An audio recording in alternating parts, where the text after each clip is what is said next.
Bonsoir à tous. Cette semaine, Église du Monde porte son regard à nouveau sur la Syrie.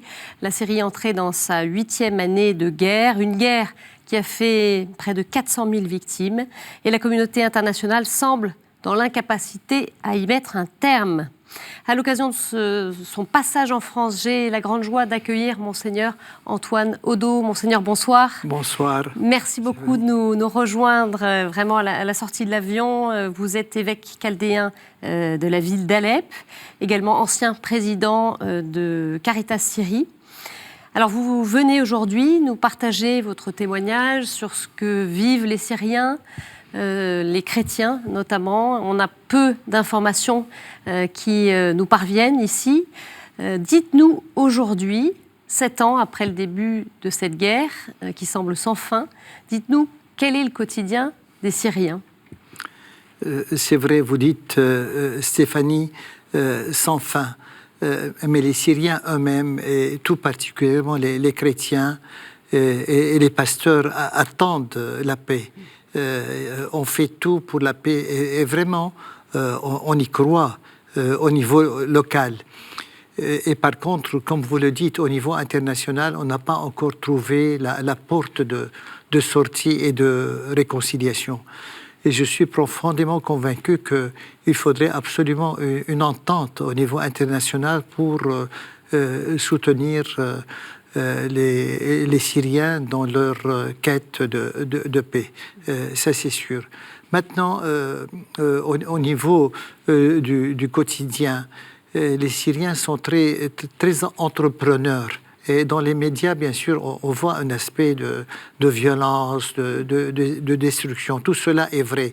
Mais dans les grandes villes comme Damas, Homs, Alep et surtout le littoral, on pourrait dire presque la vie est normale.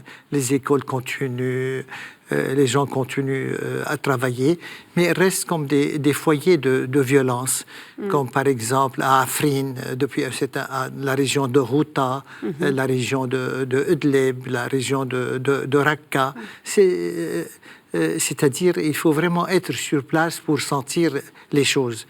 Mais la situation concrète, c'est-à-dire on attend impatiemment la paix qui ne semble pas revenir.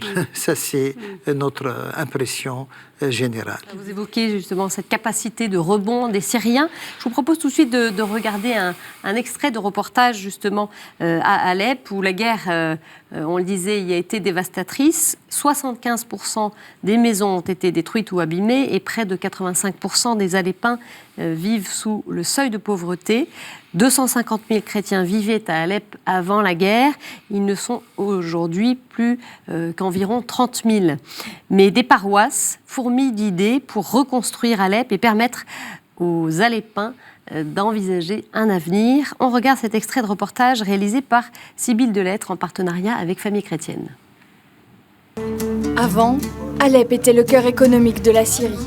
Mais aujourd'hui, la plupart des magasins ont baissé leurs rideaux. Depuis quelques mois, le père Ibrahim a lancé ce qu'il appelle les petits projets possibles pour aider les habitants à recréer des commerces pour que chacun soit maître de son avenir. Nous avons aidé et nous avons vu à la fin de l'année comment une famille a repris le chemin d'être indépendante des aides humanitaires et de travailler et de n'être pas consommatrice, mais d'être vraiment productive. C'est le cas de Rafi. Avant la guerre, il était coiffeur. L'Église lui a donné l'équivalent de 800 € pour pouvoir rouvrir son salon. يعني بين ما واحد يشتغل كان عند العالم بين ما يصير هو يعني رب العمل ورب الشغل يعني لوحده مستقل عن غير العالم بكون أحسن يعني ما يقعد عند العالم ويشتغل وهلا شغل كويس وممتاز وعم نربح ونشكر الله على كل شيء. Comme Nishan qui lui vend des glaçons au restaurant de la ville. C'est un cercle vertueux qui se met en place pour redonner un travail et de la dignité à la population d'Alep.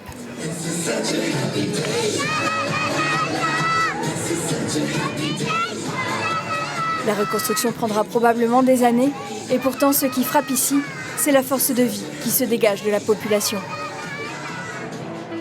Voilà la force de vie des Syriens. C'est un peu votre vision? Tout à fait. Oui. Le mot bien trouvé. Parce que moi-même, quand j'étais président de Caritas, et au moment où la partie est de la ville a été libérée des groupes armés, j'y allais régulièrement parce qu'il y avait plusieurs projets dans ces quartiers très, très détruits et très, très éprouvés, et généralement musulmans. Et ce qui me frappait, malgré la pauvreté, malgré l'absence de pères de famille, les enfants, ils sont pleins de vie, comme on vient de le voir dans une paroisse catholique à Alep.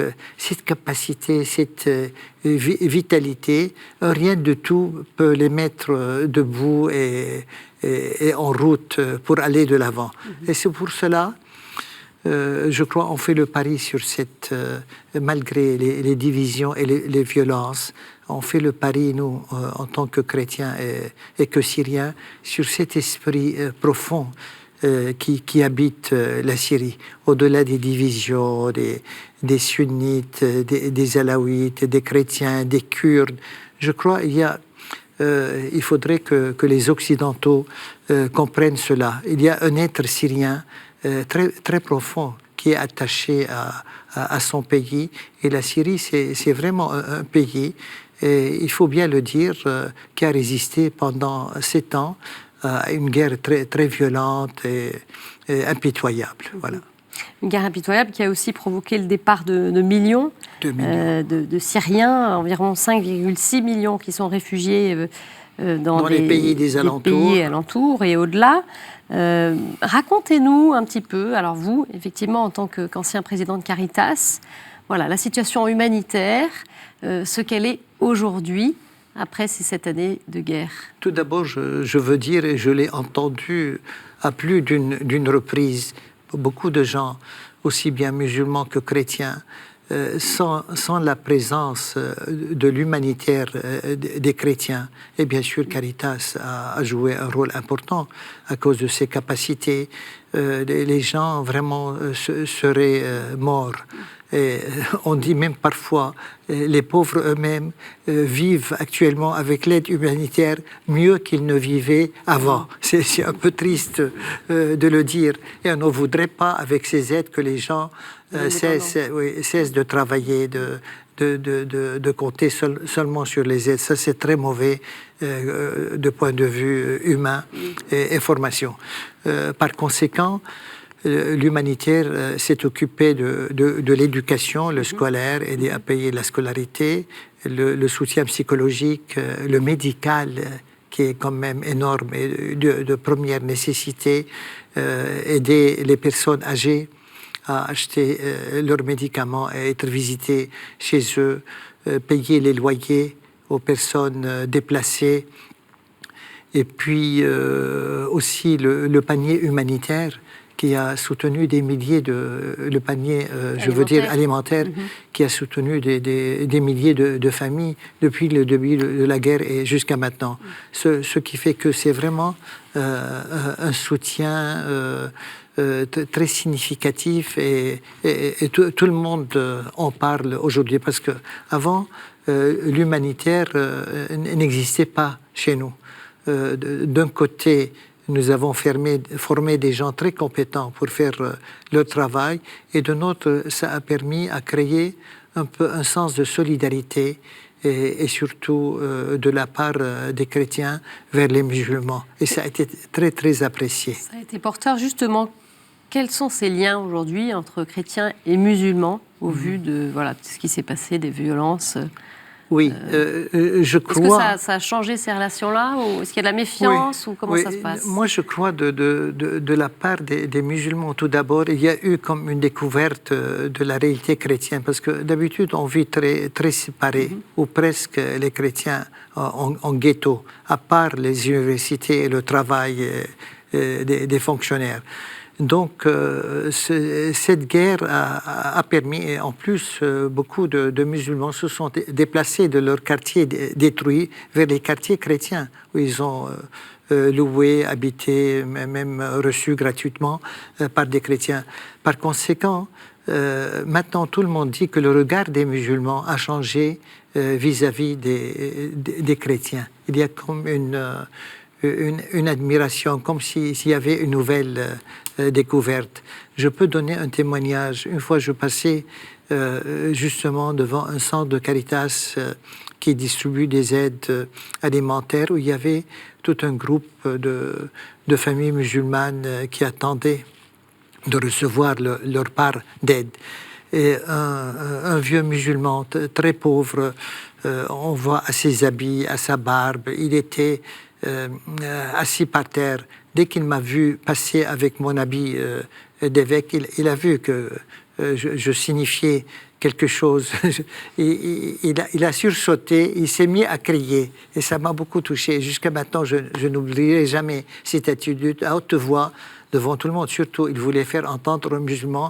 Maintenant, nous savons qui sont les chrétiens. Ce ne sont pas de l'or faux, c'est du vrai. Moi-même, je me suis dit, c'est un cri prophétique, c'est un peu l'Esprit Saint qui parce que c'est sans préparation, une spontanéité.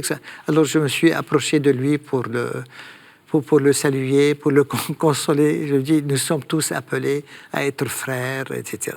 Par contre, malheureusement, je veux dire aussi, les chrétiens étant aussi très éprouvés et n'attendaient pas toutes ces violences, d'une certaine manière, ils ont été un peu déçus aussi par l'extrémisme de l'islam. Nous ne voulons pas trop en parler pour justement faire parier sur le positif de l'islam. Mais en même temps, les gens ont eu comme si leur cœur était brisé par ces violences qui ont dépassé tout ce qu'on pouvait attendre. Voilà. Ces cœurs brisés. Alors dites-nous, vous, Monseigneur, comment en tant que pasteur, vous les accompagnez, vous essayez de les guérir aussi? Oui.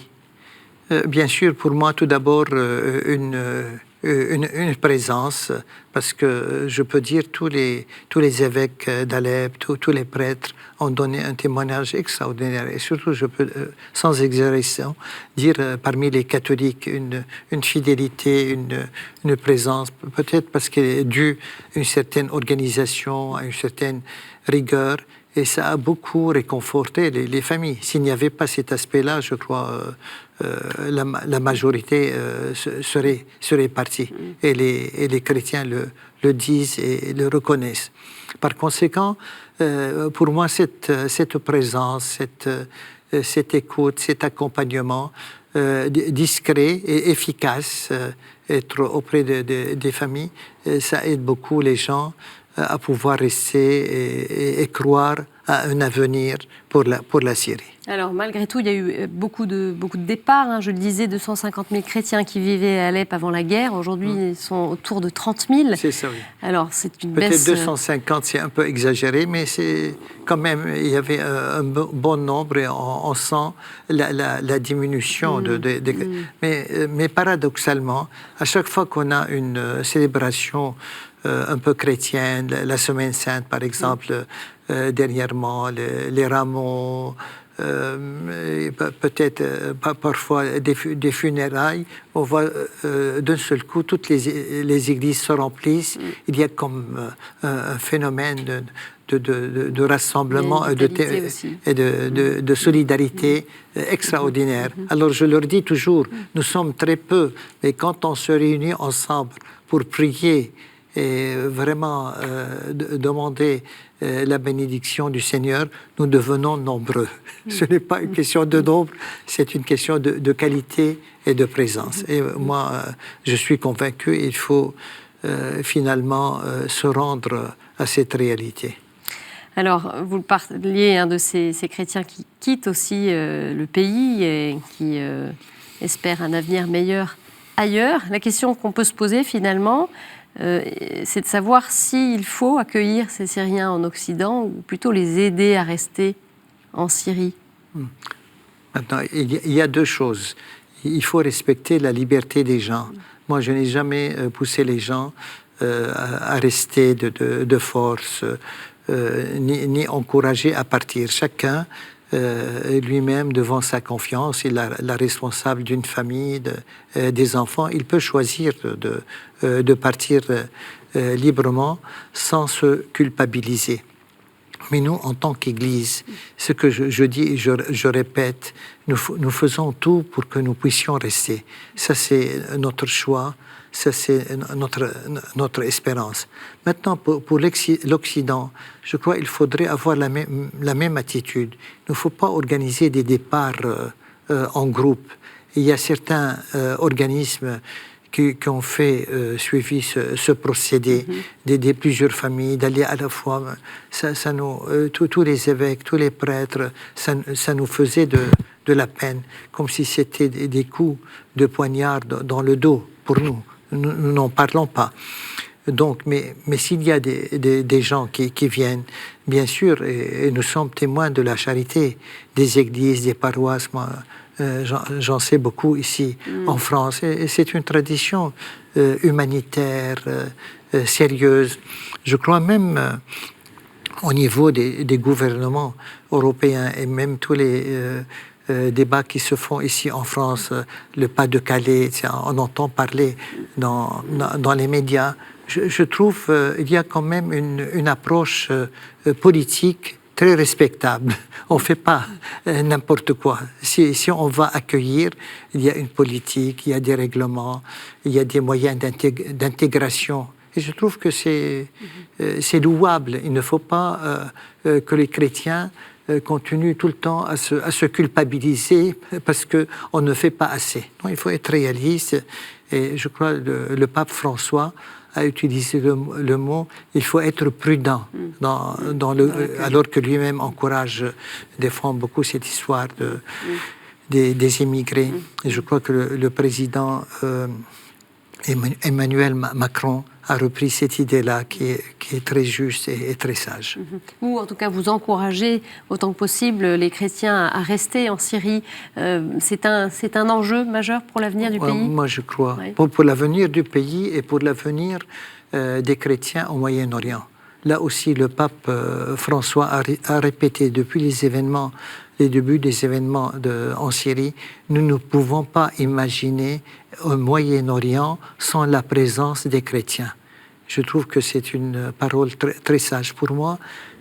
Ces églises qui existent depuis le commencement du christianisme, Antioche, Saint-Paul, aux portes de Damas, cette pluralité de traditions byzantines, syriaques, arméniennes, catholiques, orthodoxes, de toute richesse, et un art de vivre aussi avec le musulman.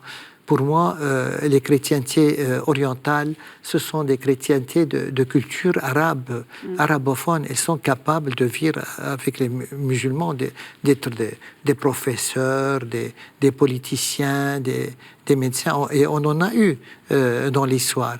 Et par conséquent, je crois, perdre cette présence, c'est une grande perte, aussi bien pour l'Église universelle que pour le monde arabe et musulman, je crois. Et c'est pour cela, moi, j'encourage beaucoup que les chrétiens et les occidentaux de ne pas nous défendre, nous, les chrétiens, parce que nous sommes minoritaires ou persécutés. C'est un petit peu le discours qu'on entend quand même ici. Oui, pour nous, même tenu par les chrétiens. Oui, mais pour nous, ça me gêne. Je n'aime pas. S'il y a des cas de persécution, il faut bien le nommer et le dire. Il faut être franc et précis. Mais de notre côté, dans la guerre en Syrie, ce n'est pas une guerre pour persécuter les chrétiens. C'est malhonnête de le dire. Il y a des cas où on a voulu instrumentaliser les chrétiens pour créer des divisions, des violences, c'est sûr. Mais de notre côté, il faut regarder toute une histoire de plusieurs siècles d'art de vivre ensemble qui est très intéressant et très riche pour l'avenir et pour l'Occident lui-même. Alors, on parlait de ces personnes qui ont quitté le pays. Selon le Haut Commissariat aux réfugiés, plus de 5,6 millions de Syriens ont fui la Syrie depuis 2011, trouvant refuge au Liban, en Turquie, en Jordanie et au-delà. Et malgré le traumatisme de la guerre, des Syriens font aussi le pari de l'avenir dans leur pays. On écoute ces témoignages, on en parle juste après. لإلي أنا إذا بحب ضل هون بس مشان ابني لولا هيك ما بسافر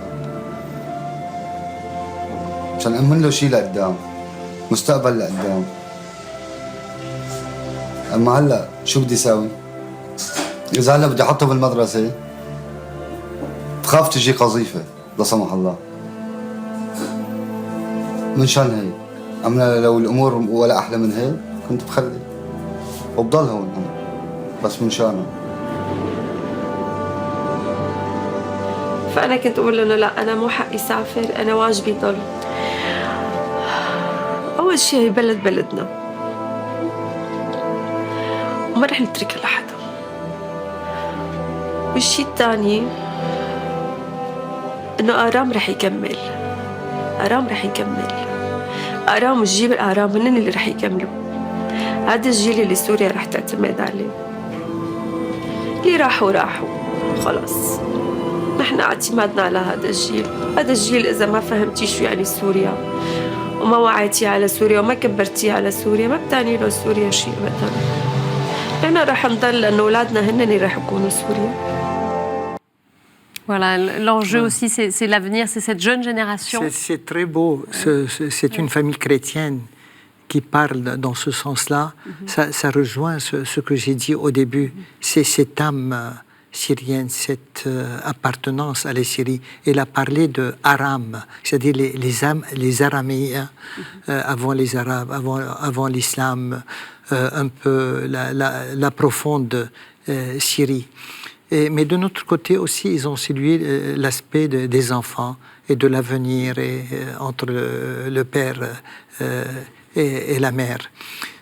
C'est vrai, c'est paradoxal et c'est pas facile. Toutes les familles sont confrontées à cette interrogation. Souvent, les familles nous disent on veut pas partir, mais pour nos enfants, il faut bien leur assurer un avenir. Et on voit comment, par exemple, en Occident, on prend soin de l'éducation, et de la santé. Et c'est vrai, c'est un attrait légitime. Mais de notre côté, il faudrait que nous-mêmes, en tant que Syriens, que nous apprenions à nous organiser et qu'on arrive à avoir ce sens de la dignité humaine, du respect mutuel, du sens du travail, de la modernité, accepter cette modernité exigeante pour tout le monde et travailler avec elle.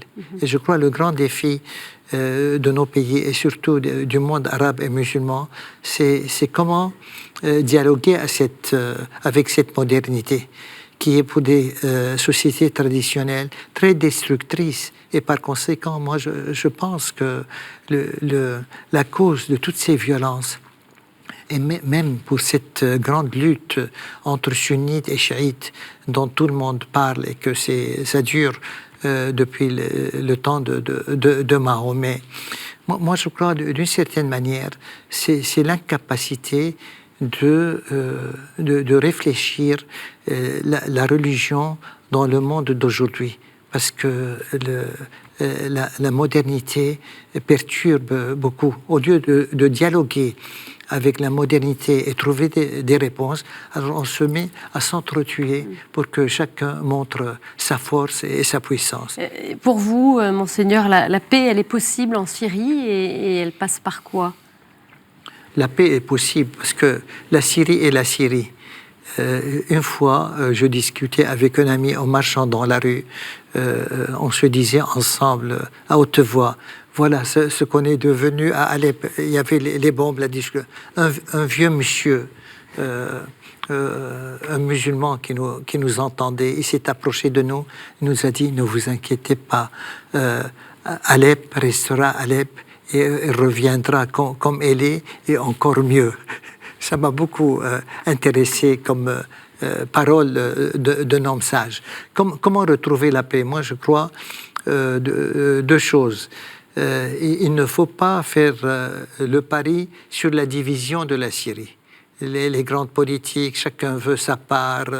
D'un côté, il y a la Turquie et l'Arabie saoudite et l'Iran. Je ne veux pas entrer dans des discussions politiques, non. Il y a une âme syrienne, la Syrie est une, et elle le continuera malgré la guerre et les violences. Le deuxième point, il faut aider les Syriens à discuter entre eux et à retrouver ce consensus de paix et de vivre ensemble. Et l'Occident a une grande responsabilité. Ne pas faire le pari sur les divisions et les intérêts de commerce d'armes et de violence et de pétrole. Mais bien sûr, il y a toujours des intérêts dans la politique, mais il faut que aussi... la Syrie trouve sa solution elle-même. Voilà, alors. c'est ça. Pour moi, c'est ça la solution. Toute dernière question, Monseigneur, et pour nos téléspectateurs qui pourront vous entendre, quelle est votre prière aujourd'hui et comment la porter auprès de nos téléspectateurs? Ma prière, oui. C'est très important, la prière. Bien sûr, pour la paix, se maintenir dans l'espérance, ne pas se décourager, ne pas se laisser prendre par la peur. Merci beaucoup, Monseigneur Odo, d'être venu nous partager votre témoignage. Merci de nous avoir rejoints le temps de cette émission. Et je précise pour nos téléspectateurs qui souhaiteraient soutenir la mission de Caritas, le site internet qui s'affiche sur vos écrans, syria.caritas.org/fr. Merci, Monseigneur. Merci, à bientôt. Stéphanie. Voilà, c'est la fin de cette édition. Très bonne semaine à tous. On se retrouve la semaine prochaine. Au revoir.